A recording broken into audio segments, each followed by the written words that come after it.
បាទស្រីបងប្អូនទាំងអស់គ្នាបាទថ្ងៃនេះខ្ញុំបានសូមមកបង្ហាញផលិតផលដែលខ្ញុំបានប្រើសាកល្បងអស់ទៅម្ដងទេណាបងប្អូនបាទទើបតែម្ដងនឹងទេសម្ពុកក៏សក់អស់ម្ដងហើយសរោមនេះអស់ម្ដងដូចគ្នាបងប្អូនបាទបន្ទាប់ពីប្រើហើយសាកល្បងហើយនេះគឺថាខ្ញុំទទួលបានផលពេញចិត្តមែនទែនបងប្អូនបាទគឺខ្ញុំមិនមែននិយាយនេះគឺក៏មិនមែនដើម្បីទៅកុហកបងប្អូននេះដែរបាទគឺបានផលពិតប្រើខ្លួនឯង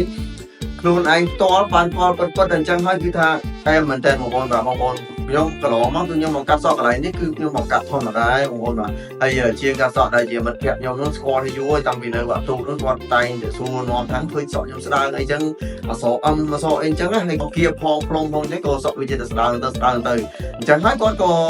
នឹកឃើញក៏ណែនាំផលិតផលរបស់ខ្ញុំបងប្អូនបាទផលិតផលនេះហើយបន្ទាប់ពីប្រើទៅអស់តែម្ដងវិញបងប្អូនបាទអានឹងម្ដងហើយនេះម្ដងនេះគឺឃើញបានផលមែនតើបងប្អូនឃើញទេបងប្អូនគឺក្បាលខ្ញុំបងប្អូនបាទខ្ញុំអសអឹមបងប្អូនបាទខ្ញុំអត់កោទេហើយឥឡូវនេះគឺថាមានកូនសក់ដុះមកច្រើនមែនតើបងប្អូនបាទគឺខ្ញុំអត់កោទេបាទគឺខ្ញុំបន្ទាប់ពីប្រើអាហ្នឹង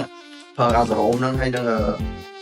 សម្បូរកក់សក់ហ្នឹងបងប្អូនបាទគឺប្រើត្រូវមែនតើណាសម្រាប់ក្បាលខ្ញុំបងប្អូនបាទដូច្នេះហើយបើសិនជាបងប្អូនទាំងអស់គ្នាចង់សាកគឺបងប្អូនទាំងអស់គ្នាអាចទិញទៅសាកបានបងប្អូនបាទដោយសារតែខ្ញុំបានសាករួចហើយឥឡូវនេះគឺខ្ញុំប្រើជាប្រចាំហ្នឹងបងប្អូនបាទនេះគឺខ្ញុំថ្ងៃនេះគឺខ្ញុំយកទៅប្រើទៀតទេបាទគឺថ្ងៃនេះគឺដបទី2សរោមនេះក៏ដបទី2សម្បូរនេះក៏ដបទី2ដែរបងប្អូនបាទបងប្អូនទាំងអស់គ្នាបាទសម្រាប់ទីតាំងរបស់ហាងកាត់តក់ Style Model គឺមានទីតាំងនៅវិទ្យាល័យហ៊ុនសែនភ្នំពេញថ្មីដែល